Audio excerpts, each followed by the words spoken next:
The coffee was still hot when we loaded the last of our gear into the trucks, steam rising from our mugs into the freezing November air of northern Ontario. I remember thinking how perfect the morning was, how the sun broke through the pine trees in golden shafts that made the frost sparkle like diamonds on every surface, how my breath formed clouds that dissipated slowly in the stillness that only exists in the deep Canadian wilderness. My name is David Morrison, and I was 32 years old that morning, the youngest member of our hunting party by almost a decade, and I had been looking forward to this trip for months, ever since my brother-in-law Marcus had invited me to join his annual expedition into the backcountry where his family had been hunting for 3 generations. Marcus was 45, a veteran outdoorsman who knew these woods better than anyone I had ever met, a man who could read tracks and weather signs with an accuracy that seemed almost supernatural, and he had promised me that this year we would find the big buck that had eluded him for the past 5 seasons. A massive 12-point that locals had nicknamed Ghost because of how it seemed to appear and vanish without leaving a trace. The others in our party were Marcus's childhood friends, men who had grown up in these northern towns where hunting was not a sport but a way of life, a tradition passed down from fathers to sons along with the rifles and the knowledge of the land.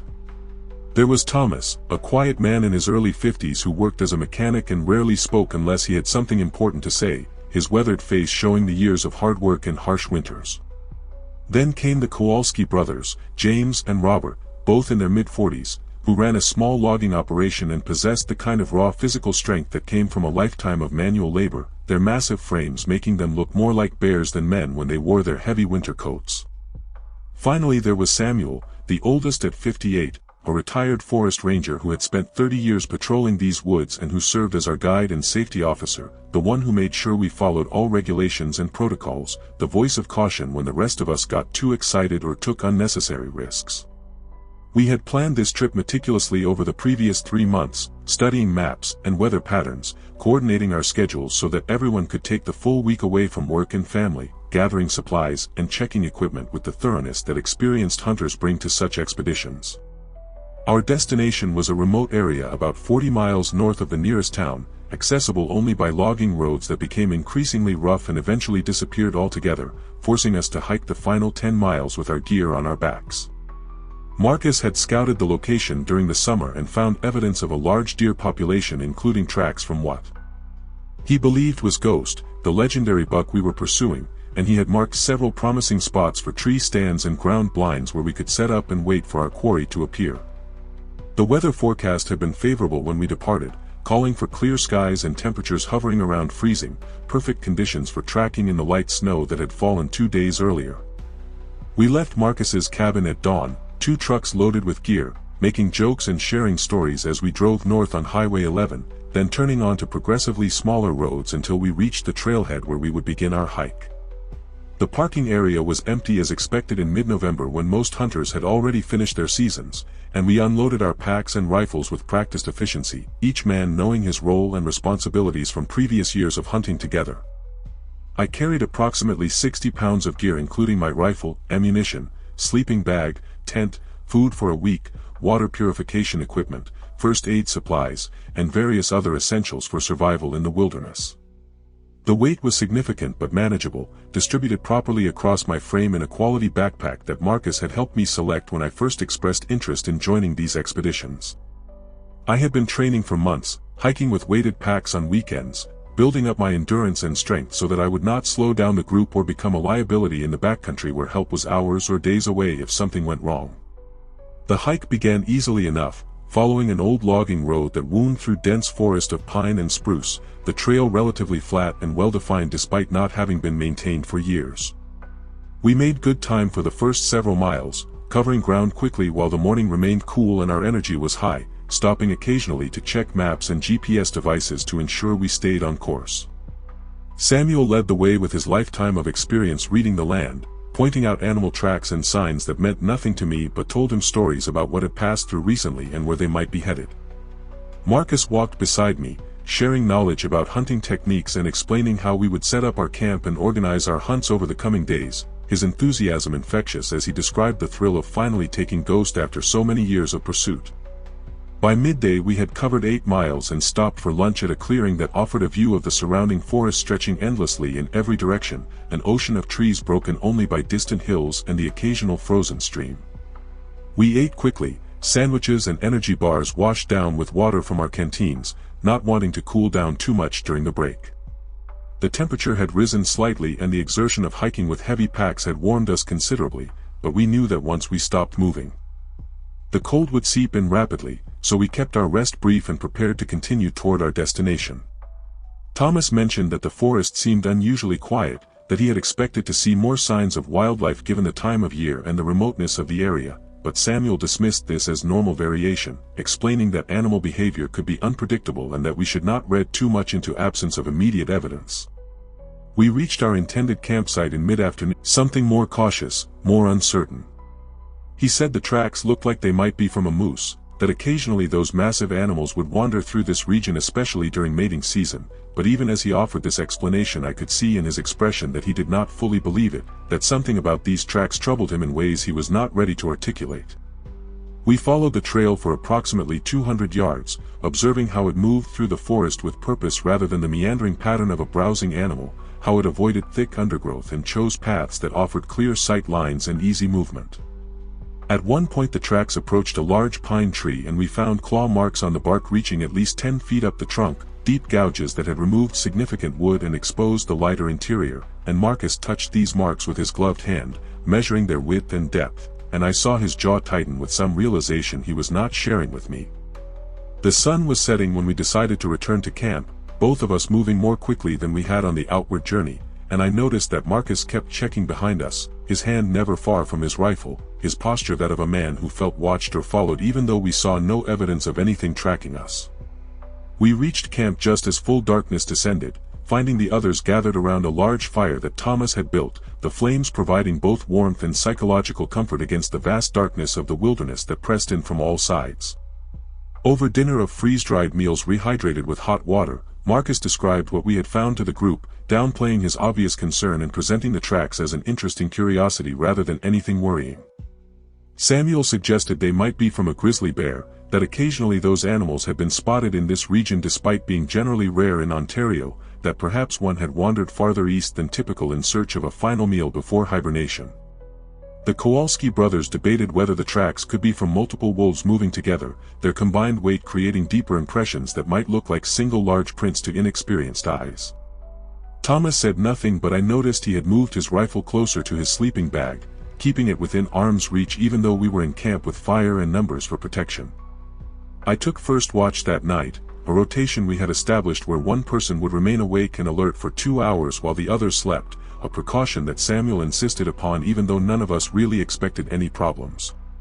Sitting by the fire with my rifle across my knees, I stared into the darkness beyond our small circle of light and listened to the sounds of the forest at night, the wind moving through pine branches, the occasional crack of a tree contracting in the cold, the distant call of an owl hunting somewhere in the vast blackness.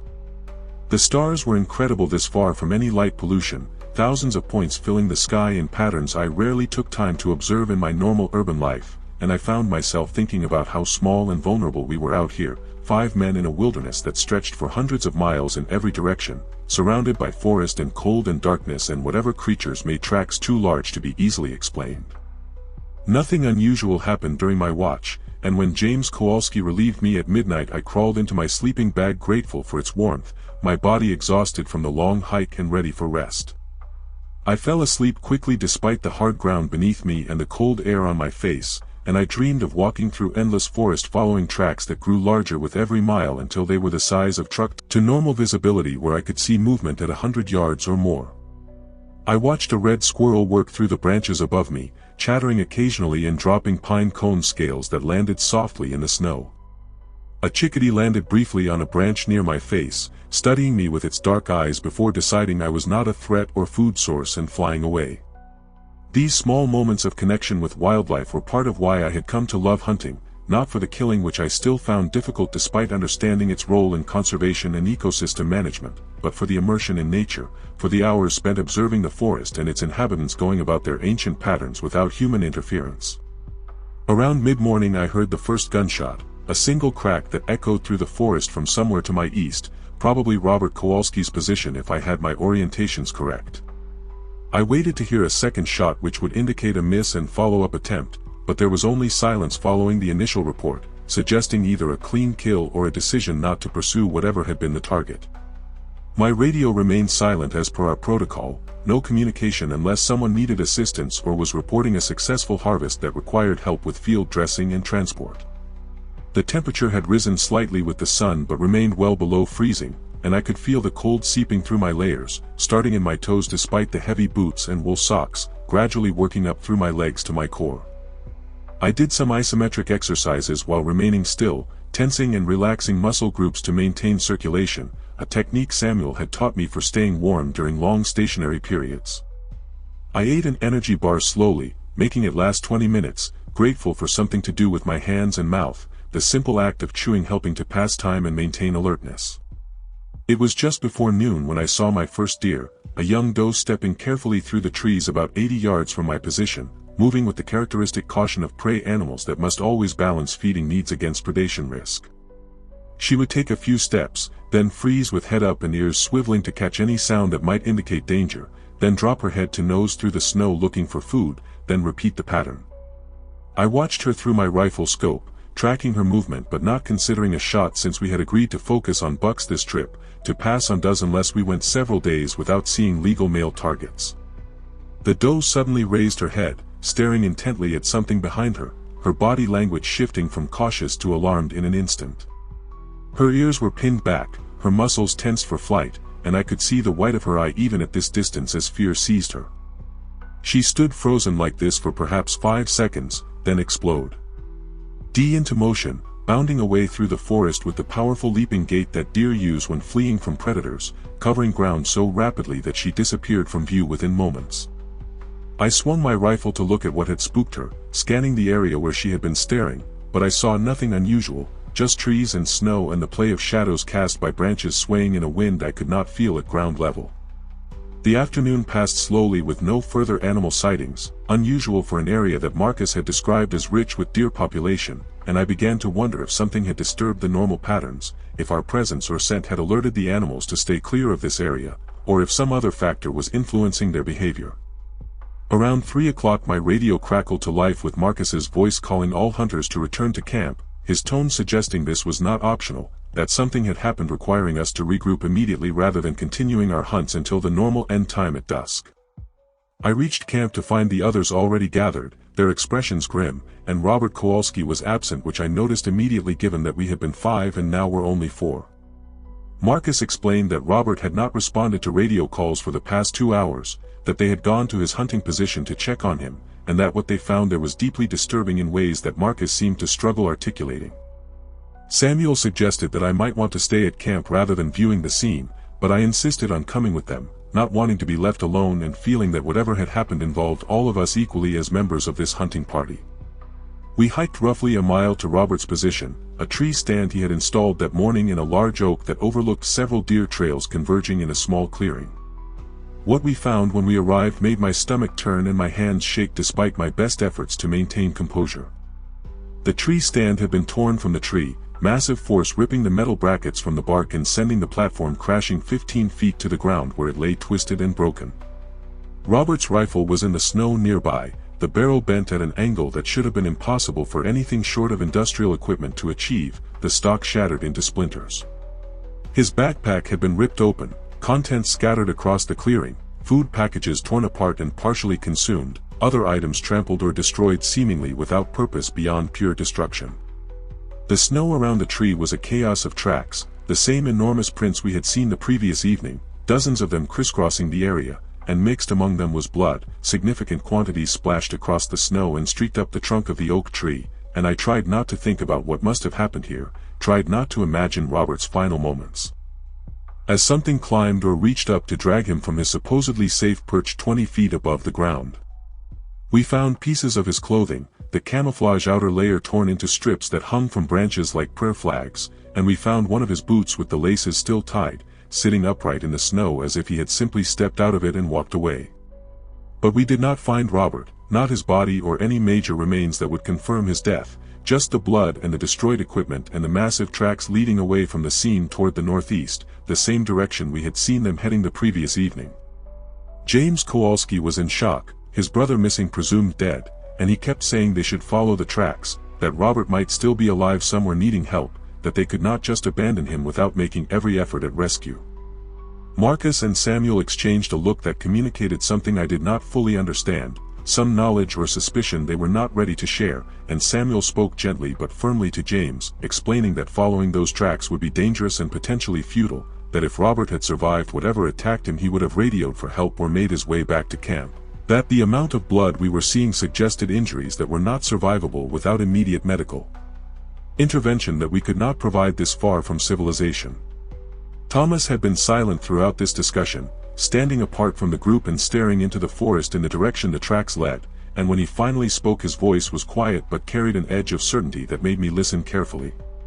He said that what attacked Robert was not a bear or a moose or any normal animal, that the pattern of destruction and the nature of the tracks indicated something else, something that Thomas had heard stories about from indigenous elders when he was younger, stories he had dismissed as superstition until now when faced with evidence that fit too perfectly to be coincidence. Marcus told him not to start spreading fear based on folklore, that we needed to remain rational and focus on practical responses to a serious situation, but Thomas continued speaking as if Marcus had not interrupted, describing a creature from Algonquin legend called the Wendigo, a supernatural being associated with winter and famine and cannibalism, a monster that was once human but had been transformed through consuming human flesh into something else, something that could never be satisfied. No matter how much it ate, something that grew stronger with each victim it consumed. Samuel admitted that he too had heard these stories during his years as a ranger working closely with First Nations communities, that several unexplained disappearances over the decades had been attributed by locals to Wendigo activity, even though official reports always listed more conventional explanations like animal attacks or people simply getting lost in the vast wilderness. He said there were certain signs associated with Wendigo presence: unusual silence in the forest as animals fled the area, tracks that appeared larger than any known species, victims being taken rather than killed on sight, and a lingering sense of dread and wrongness that humans sensed instinctively even if they could not explain why. As he listed these indicators, I realized that we had observed all of them over the past 24 hours, that the pieces fit together into a picture I desperately wanted to reject but could not ignore given what lay before us in the snow. Marcus made the decision that we would return to camp, gather all our gear, and hike out immediately rather than spending another night in the forest, that Robert's death or disappearance was tragic but did not justify risking the rest of the group by staying in an area that was clearly dangerous. James initially refused, saying he would not abandon his brother, but the rest of us eventually convinced him that leaving was not abandonment but rather survival, that we could report what happened to authorities and organize a proper search and rescue operation with trained professionals and resources we did not have. We took photographs of the scene with our phones, documenting the tracks and destruction and blood spatter, evidence that might be useful for investigators or that might help us process what we had witnessed once we were safely back in civilization. We reached camp in the fading light of late afternoon, moving quickly but not quite running, the adrenaline of fear pushing us faster than we had traveled on the relaxed hike in just one day earlier. We broke down our tents with shaking hands, stuffed gear into packs without our previous careful organization, and prepared to abandon much of our heavier equipment including some food and camping supplies that we deemed non-essential for survival during the forced march back to our vehicles. The plan was simple: hike through the night if necessary, use headlamps and moonlight to navigate, put as much distance between ourselves and whatever had killed Robert as quickly as possible, reach the trucks by dawn and drive immediately to the nearest town where we could report the incident and seek safety in numbers and civilization. We were nearly finished packing when Thomas noticed something that made him freeze mid-motion, and when I followed his gaze I saw what had captured his attention. The massive tracks we had been following and discussing were now visible at the edge of our camp, fresh prints in the snow that had not been there when we left 2 hours earlier, suggesting that whatever made them had approached while we were gone, had investigated our camp, had perhaps watched from the trees as we returned and began our hasty preparations to leave. The tracks circled the entire perimeter of our clearing, sometimes approaching close enough that the creature must have been standing just yards from our tents, and at one point they led directly to the fire pit where ashes and half-burned logs remained from our morning cooking, and I saw with horror that something had scattered these ashes and appeared to have consumed the charred remains of our breakfast, eating even the burned food waste we had left behind. Marcus checked his rifle, ensuring it was loaded and ready, and the others did the same, and we formed a defensive circle as we finished packing, each man facing outward watching for movement in the darkening forest. James kept muttering that we should have followed the tracks when we had the chance, that his brother might still be alive somewhere and we had wasted precious time debating and photographing instead of acting, and Samuel tried to reason with him, tried to explain that pursuing an unknown threat into unfamiliar terrain would likely have resulted in more deaths rather than a successful rescue. But grief and guilt were overwhelming James's rational mind and I could see him beginning to fracture under the psychological pressure of the situation.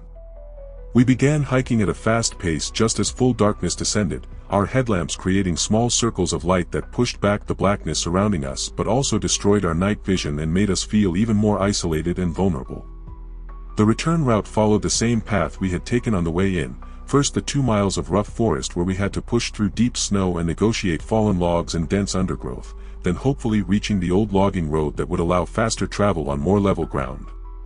Marcus led the way with GPS in hand, checking constantly to ensure we stayed on course, while Samuel brought up the rear position, frequently turning to scan behind us with his light, watching for any sign of pursuit. We had covered perhaps a mile, maybe slightly less, when we heard it for the first time, a sound that did not belong in any forest I had ever experienced, a vocalization that started as a low moan like wind through a cave but then rose in pitch and volume until it became a scream, a howl. A shriek that contained such rage and hunger and inhuman wrongness that it bypassed my rational mind and triggered pure animal terror in my brain stem. The sound came from behind us, from the direction of our abandoned camp, and it was answered moments later by similar calls from our left and right, surrounding us in a triangle of horror that suggested either multiple creatures or one entity capable of moving with impossible speed between positions. We broke into a run, abandoning any pretense of calm or tactical movement, our packs bouncing painfully against our backs, our rifles held awkwardly as we crashed through the forest driven by the base instinct to flee from predators that has been hardwired into human neurology since we were prey animals on African savannas millions of years ago. The headlamps bobbed wildly, creating disorient. Flashes of trees and snow and darkness, and I lost track of where I was in relation to the others, aware only of the person directly in front of me and the desperate need to keep moving forward away from those terrible sounds that continued behind us, growing neither closer nor more distant but maintaining constant pressure like wolves pacing a wounded animal waiting for it to weaken. Thomas fell, his boot catching on a hidden root or hole beneath the snow, and he went down hard with a cry of pain, and I stopped to help him up while the others continued forward unaware that we had become separated from the group. Thomas's ankle was badly twisted, possibly broken, and he could not put weight on it, and I could see in his eyes the understanding that he had become a liability, that the group could not slow down to accommodate his injury, that he was likely going to die here in this frozen forest. I pulled his arm over my shoulders and tried to help him move, but his weight combined with his inability to walk made progress agonizingly slow, and within moments we had lost sight of the others' lights ahead, hearing their crashing progress growing fainter while behind us something was definitely approaching, no longer making vocalizations but rather producing the sounds of a large body moving through brush, of branches snapping and snow crunching under heavy footfalls that were getting closer. I made a decision in that moment that I will question for the rest of my life, though I do not know if I would choose differently if given a chance to relive those seconds. I told Thomas that I had to leave him, that I could not carry him and also move fast enough to survive, that his best option was to hide and remain still and hope that whatever was hunting us would pursue the easier targets who were making more noise and leaving clearer trails. Thomas nodded, understanding if not accepting, and he pulled himself behind a large fallen log that offered some concealment, and I gave him my extra ammunition and moved away quickly before guilt or conscience could override survival instinct and trap me there with him. I ran blindly through the darkness, my headlamp revealing only fragmentary glimpses of the terrain ahead, trusting luck and momentum to carry me forward without colliding with trees or stepping into hidden depressions that could break my legs as Thomas's had been broken or at least severely injured. Behind me I heard Thomas scream, a sound that began as a shout of defiance or rage but transformed rapidly into agony and terror before being cut off with sickening abruptness, and I did not slow down or look back because there was nothing I could do for him except perhaps add my own corpse to whatever collection the Wendigo was accumulating. I caught up with the others after what felt like an eternity but was probably only 5 minutes, finding them stopped in a small clearing where Marcus was frantically checking his GPS and arguing with Samuel Abu. Which direction offered the fastest route to the logging road. James was sitting in the snow breathing heavily, and when I arrived alone he asked where Thomas was and I told him the truth, that Thomas had fallen and been injured and that I had left him behind and that he was almost certainly dead based on what I had heard, and James stood up and grabbed my jacket and shook me, screaming that I was a coward, that we did not leave people behind, that I should have stayed and helped him. And Marcus had to physically separate us, pushing James away and shouting that we were all going to die if we did not get control of ourselves and focus on reaching safety. The argument was interrupted by a sound from the forest ahead of us, not the terrible vocalizations we had heard earlier but rather something that sounded almost like laughter, high-pitched and manic and entirely wrong coming from the darkness beyond our small circle of light. We froze, rifles raised toward the sound, and then we saw them, eyes reflecting our headlamps from perhaps 30 yards away, eyes that were too high off the ground to belong to any normal animal, set in a face that was mostly shadows but showed glimpses of features that suggested something vaguely humanoid but stretched and distorted beyond any recognizable human proportion. The figure was impossibly tall, at least 8 or 9 feet, and impossibly thin, skeletal almost, but clearly possessing tremendous strength based on what it had done to Robert and presumably Thomas. Marcus fired first, the crack of his rifle deafening in the night, and I saw the muzzle flash illuminate the creature for just an instant, revealing something that my brain refused to fully process, an impression of gray-white skin pulled tight over a frame that looked partially mummified, of hands ending in claws that were disproportionately long, of a mouth that seemed to split the face from ear to ear, filled with teeth that belonged in a predator's skull rather than anything that walked upright. The creature shrieked at the gunshot and disappeared into the darkness with speed that should not have been possible for something so large, and we heard it moving through the forest in a circle around us, sometimes visible as a shadow crossing between trees, sometimes betrayed only by the sounds of its passage through brush. We fired repeatedly into the darkness, aiming at movement or at places where we thought we saw something, but hitting nothing solid, our bullets passing through empty air or striking trees to throw splinters and bark without finding the target we desperately needed to stop. The creature was playing with us, I realized, maintaining a distance that kept it safe from our weapons while herding us away from the route we wanted to follow, pushing us deeper into the forest towards some destination of its own choosing, and there was nothing we could do except keep moving because standing still meant being attacked from all sides at once. We are and again, no longer following any planned route but simply moving away from the immediate threat, crashing through the wilderness without regard for direction or terrain, united only by the shared goal of survival and the hope that somehow we could outlast this nightmare until dawn brought light and with it some psychological relief from the terror of being hunted in absolute darkness. Samuel fell behind, his age showing in his inability to maintain the pace the younger men were setting, and Marcus slowed to stay with him while James and I pushed ahead, and somewhere in that separation we became 2 groups instead of 1, divided in the darkness and confusion and no longer able to see each other's lights or coordinate our movements. I do not know exactly when I lost contact with James, whether he deliberately separated from me or we simply took different paths around an obstacle and failed to reconnect, but I found myself suddenly alone in the frozen forest with no sight or sound of my companions, only the darkness pressing in from all sides and the certain knowledge that the Wendigo was still out there somewhere, patient and hungry and far more suited to this environment than any human could ever be.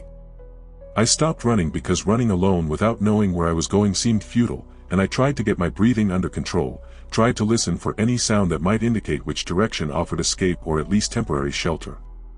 I found shelter in the hollow base of an enormous dead tree, squeezing my body into the small cavity and pulling my pack in after me to block the opening, creating a dark cocoon where I sat with my knees drawn up to my chest and my rifle across my lap, listening to the sounds of the night forest and trying to distinguish between normal wilderness noises and the approach of something that wanted to kill me. My headlamp battery was dying, the bright white light fading to dim yellow, and I turned it off to conserve what little power remained, plunging myself into absolute darkness that was somehow both terrifying and comforting, terrifying because I could not see any threat approaching but comforting because it meant nothing could see me either. Or at least that was what I told myself, even though I suspected the Wendigo had senses far beyond human capacity and could probably locate me regardless of light conditions. The cold was becoming a serious problem, the adrenaline that had kept me warm during the flight and fight now wearing off, leaving me shivering in my hiding place as the temperature continued to drop toward what I estimated would be near 0 Fahrenheit by midnight. I could not build a fire without revealing my location, could not even move around much to generate body heat without risking noise that might attract attention, so I wrapped myself as tightly as possible in my jacket and the emergency space blanket from my pack and tried to control my shaking through sheer willpower. Hypothermia was a real danger out here, potentially as deadly as the creature hunting us, and I knew that if I survived until morning I would need to start moving again immediately to raise my core temperature before cold killed me in a more gradual but equally certain way. Time became meaningless in the darkness, minutes stretching into hours or compressing into seconds without any reference point to judge their passage, and I found myself drifting into a state between waking and sleeping, a fugue where reality blurred with nightmare, and I could not always distinguish between sounds I was actually hearing and sounds my traumatized mind was generating. I thought I heard Marcus calling my name from somewhere distant, then James screaming for help, then Thomas laughing that same terrible laugh we had heard from the Wendigo, and I pressed my hands over my ears trying to block out the auditory hallucinations or genuine sounds I could not afford to respond to, because emerging from my hiding place would mean certain death. At some point deep in the night I became aware of a presence outside my tree hollow, something large standing very close enough that I could hear its breathing, which sounded wrong, too fast and shallow for something so big, like a person hyperventilating or panting after exertion. The opening of my shelter darkened as a shape blocked the faint starlight that had been filtering through gaps in my pack, and I sat frozen with my rifle pointed at that opening, my finger on the trigger, my entire body tensed and ready to fire at whatever tried to force its way inside. The breathing continued for what must have been several minutes, accompanied by snuffling sounds as if the creature was trying to smell me through the barrier of my pack and the tree wood, trying to confirm that prey was hidden here and decide whether extracting me was worth the effort. Then I heard it speak, and that was somehow worse than any of the sound it had made previously, because speech implied intelligence, implied that this was not just an animal acting on instinct but rather something that could think and plan and understand the terror it was causing. The voice was Marcus's voice but distorted, the words in Marcus's familiar cadence but shaped by a mouth that was not designed for human speech, saying my name over and over, telling me to come out, promising that everything was fine, that the danger had passed, that Marcus had killed the creature and it was safe to emerge now. I did not respond, did not move, barely allowed myself to breathe, because I knew with absolute certainty that Marcus was dead, that this was the Wendigo using his voice the same way certain predatory birds can mimic the calls of prey species to lure them into ambush range. The mimicry continued for perhaps 20 minutes, cycling through different voices now, James asking for help with his injured brother, Samuel saying he had found the trail back to the trucks, Thomas apologizing for slowing down the group, even Robert's voice, which I had not heard since before his death, saying that he was cold and needed someone to bring him a blanket. Each voice was perfect in its recreation of tone and speech patterns, but wrong in subtle ways that triggered my instinct for the uncanny valley, that evolutionary response to things that look or sound almost human but are revealed through small discrepancies to be something else wearing a human mask. I realized the Wendigo must have consumed some part of my friends, must have absorbed not just their flesh but somehow their memories or personalities, gaining access to their voices and knowledge in ways that native legend suggested but that I had never imagined could be literally true. Eventually the presence outside my shelter withdrew, the darkness at the opening lightening as the shape moved away, the breathing and voices fading into the general sounds of the forest, and I remained motionless for another hour at least, not trusting that the departure was genuine, suspecting a trick to make me emerge prematurely. Only when the first gray light of dawn began filtering through the trees did I finally risk moving, carefully pushing aside my pack and peering out of the hollow to scan the immediate area for any sign of danger. The snow outside showed the tracks I had expected to see, the massive prints circling my tree multiple times, approaching close enough to touch the bark, and among these tracks I saw something that made my stomach turn. Scattered on the snow were personal items belonging to my hunting party, Marcus's GPS unit smashed and partially buried, James's distinctive red bandana torn and bloodstained, Samuel's glasses with one lens missing, a wedding ring that I recognized as belonging to Robert. Arranged in a rough circle around my hiding place like offerings or trophies, or perhaps a message I did not want to understand. I emerged from the tree hollow slowly, every muscle in my body stiff from cold and cramped positioning, my joints protesting as I forced myself to stand and assess my situation in the gray light of early morning. The temperature had dropped even further during the night and my breath formed thick clouds that hung in the still air, and I knew I needed to start moving immediately to generate heat and restore circulation to extremities that had gone numb during the long freezing hours. My first priority was determining whether any of my companions had survived the night, whether there was anyone else out here who might be hiding as I had been, waiting for dawn before emerging from whatever shelter they had found. I followed the tracks away from my tree, moving cautiously with my rifle at ready position, scanning constantly for any movement that might indicate the Wendigo was still active in daylight. The creature's tracks led toward a small ravine about 200 yards from where I had hidden, and as I approached I began to see evidence of what had happened during the night. While I cowered in darkness. The snow was disturbed across a wide area, showing signs of struggle or pursuit, multiple sets of boot prints overlapping and circling, and scattered among these human tracks were the massive prints of the Wendigo, sometimes walking upright on two legs and sometimes appearing to drop to all fours for greater speed or stability on difficult terrain. I found Marcus first, or what remained of him, his body partially buried in a snowdrift at the bottom of the ravine where he had apparently fallen or been thrown during the final confrontation. His rifle lay nearby, empty of ammunition, indicating he had fought to the last bullet before being overwhelmed. The extent of his injury suggested the Wendigo had fed on him, consuming the soft tissue and organs while leaving the rest, and I forced myself to look away before my mind could process too many details, before the image could burn itself permanently into my memory alongside all the other horrors of this trip. I checked for any identification or personal effects that his family might want recovered, finding his wallet and wedding ring which I placed carefully in my pack, promising silently that I would deliver them to his widow along with the truth about how he died, even if that truth was too terrible for most people to accept. Samuel I found about 50 yards further into the ravine, his body showing similar evidence of predation, and beside him lay James Kowalski, the two of them apparently having made a final stand together before being killed within moments of each other. The amount of expended shell casings around their position indicated they had fought fiercely, and I took some small comfort in hoping their deaths had been quick rather than drawn out, that the Wendigo had not toyed with them the way it had toyed with me through the long night. I gathered what identification I could from both bodies, adding their personal effects to my pack, feeling the weight of responsibility to their families and to the memory of men who had welcomed me into their hunting party and died in part because of my foolish brother-in-law's choice to hunt in this cursed area. Thomas's body I never found, though I searched the area for another hour as the sun climbed higher and began to provide real warmth and visibility.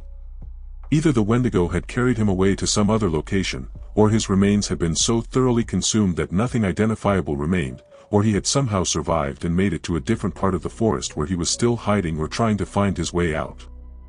I wanted to believe the third option but knew it was unlikely given the severity of his ankle injury and the fact that I had heard his final scream, a sound that indicated death rather than escape.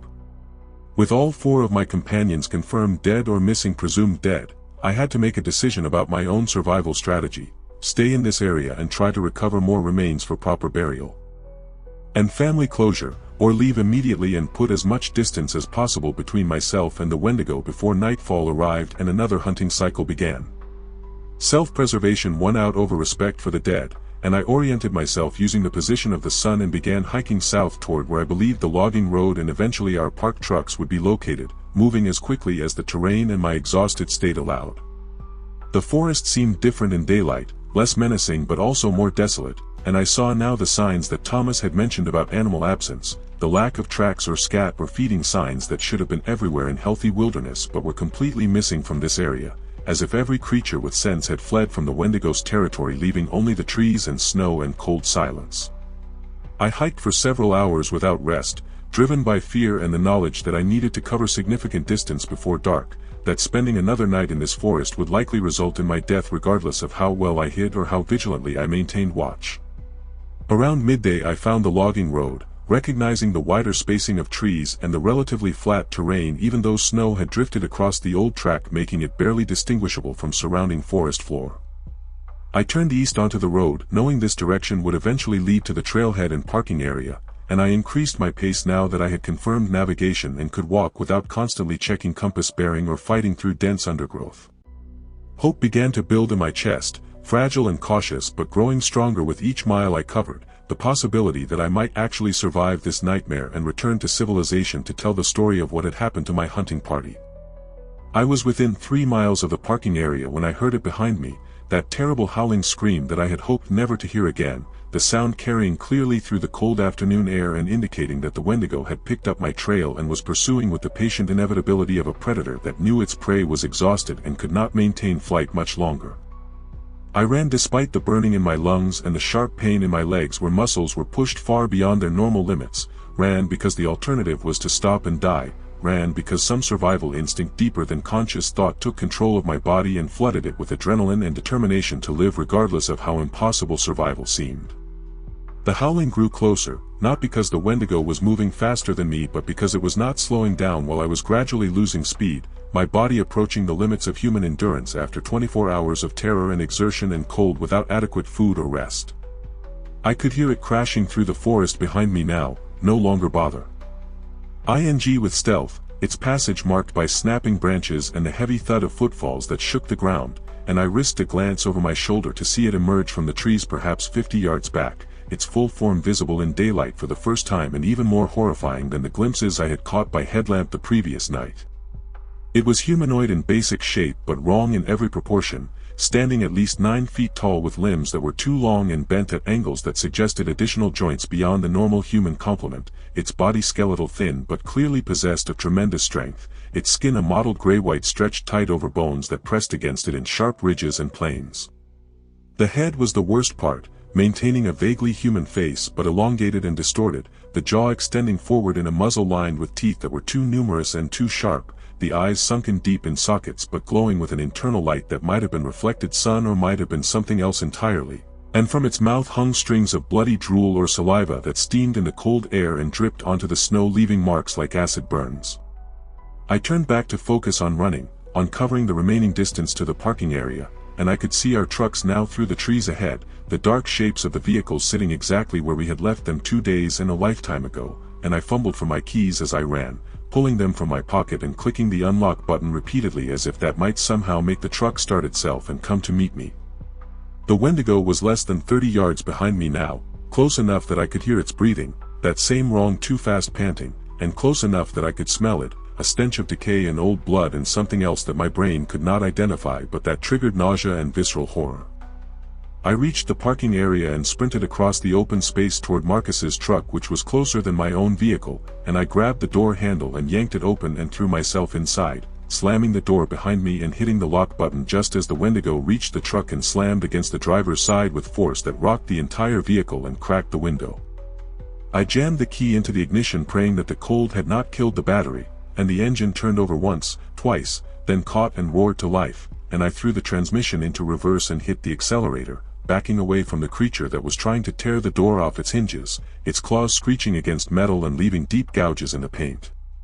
The truck lurched backward and the Wendigo lost its grip, stumbling forward, and I shifted into drive and spun the wheel, sending the truck into a skidding turn that nearly rolled us but brought the vehicle pointing toward the exit road, and I accelerated hard, the tires fight. For traction in the snow before finally gripping and launching us forward. In the rearview mirror I saw the Wendigo standing in the middle of the parking area watching us depart, making no attempt to pursue further, and I could have sworn it was smiling with that terrible too wide mouth, as if it had gotten exactly what it wanted from this encounter and was satisfied to let one survivor escape to carry the story of what had happened here. I drove recklessly down the narrow forest roads, taking corners too fast and bouncing over ruts and frozen mud that threatened to high-center the truck or break an axle, not caring about damage to the vehicle because nothing mattered except increasing the distance between myself and the creature I had left behind. Only when I reached the paved highway and had driven another 20 miles toward the nearest town did I finally allow myself to slow down, to take my foot off the accelerator and attempt to breathe normally and process the fact that I had survived when all my companions had died, that I was alive and driving towards safety while Marcus and James and Robert and Samuel and Thomas were dead, their bodies left in the frozen wilderness to be found eventually by search parties or to remain forever where they had fallen, and the guilt of that survival hit me like a physical blow, doubling me over the steering wheel as sobs tore from my throat, months or years of grief compressed into a single moment of release. I drove straight to the Royal Canadian Mounted Police Detachment in the town of Hearst, arriving just before dark, my truck spattered with mud and my clothes torn and bloodstained, my face showing the effects of 2 days without sleep and the trauma of watching 4 men die in ways that would haunt me for whatever remained of my life. The officers who met me in the parking lot took one look at my condition and immediately called for medical assistance while simultaneously beginning their questioning, trying to understand what had happened and where my hunting companions were and whether there was any chance of mounting a rescue operation before nightfall made such efforts impossible. I told them everything, describing the tracks we had found and Robert's destroyed tree stand and the creature that had hunted us through the night, and I watched their expressions shift from concern to skepticism to barely concealed disbelief as my story progressed and became increasingly difficult to accept within a rational framework. They examined the personal effects I had recovered from the bodies, confirming identifications, and they documented the scratches and damage to Marcus's truck that I had driven out, noting that the claw marks were consistent with a large animal though not matching any species they could readily identify. A search and rescue team was dispatched immediately to the coordinates I provided, helicopters and ground crews with specialized equipment, but they would not reach the area until the following morning, and by then any evidence of what had really happened would likely be compromised or disappeared. I was taken to the hospital where doctors treated me for minor injuries and hypothermia and exhaustion, giving me 4 fluids and warm blankets and sedatives to help me rest, but I refused the sedatives because I did not want to sleep, did not want to close my eyes and see the Wendigo's face or hear my friends' voices being mimicked by that creature or relive the moment when I left Thomas behind to save myself. A psychiatrist was called to evaluate my mental state, and I went through the same story again for her benefit, and I could see in her careful note-taking and gentle questions that she believed I had experienced severe trauma that had caused me to construct a supernatural narrative around what was probably a tragic but explicable series of events involving animal attacks or perhaps criminal human activity.